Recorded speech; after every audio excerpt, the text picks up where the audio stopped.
उधम सिंह नगर खटीमा के तराई पूर्वी उपवन प्रभाग की सीमा से लगे हुए सीमांत ग्रामीण क्षेत्रों में बढ़ते हुए मानव वन्यजीव संघर्ष के मामलों को रोकने व जंगली हाथियों के झुंडों द्वारा ग्रामीणों की फसल को पहुंचाए जा रहे नुकसान को रोकने के लिए वन विभाग अब मधुमक्खियों की सहायता ले रहा है।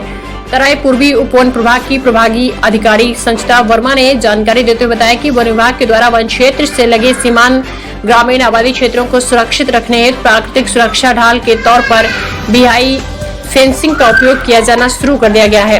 जिसके अंतर्गत सीमांत क्षेत्रों में की गई तार बाड़ के खंभों पर मधुमक्खी के छाते स्थापित किए जाते हैं। इस योजना के अंतर्गत विभाग के द्वारा अंजनिया एवं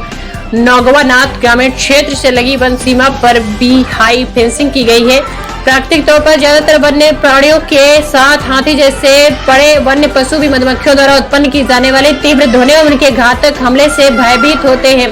ऐसे में वह सीमा क्षेत्र में स्थापित की गई फेंसिंग को पार करने हेतु हिलाने की स्थिति में मधुमक्खियों के तीव्र हमले का शिकार हो वापस जंगल में भाग जाते हैं। इस कवायद के पीछे वन विभाग का मकसद एक और जहां मानव वन्यजीव संघर्ष के मामलों में कमी लाना है, तो वहीं स्थानीय ग्रामीणों को मधुमक्खी पालन से प्राप्त होने वाले रोजगार के अवसर उपलब्ध कराना भी है। साथ ही साथ वन विभाग के द्वारा सीमांत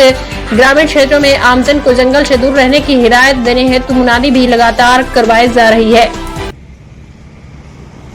वन्यजीव संघर्ष की घटनाएं हमारे क्षेत्र की ओर को इस बीच थोड़ा ज़्यादा हो गई हैं, तो उनको रोकने के लिए और उनका बढ़िया तरीके से निदान करने के लिए हम विभिन्न प्रयास कर रहे हैं। तो उसमें से एक बी हाई फेंसिंग भी एक इसी प्रकार का हमारा इनोवेटिव प्रयास है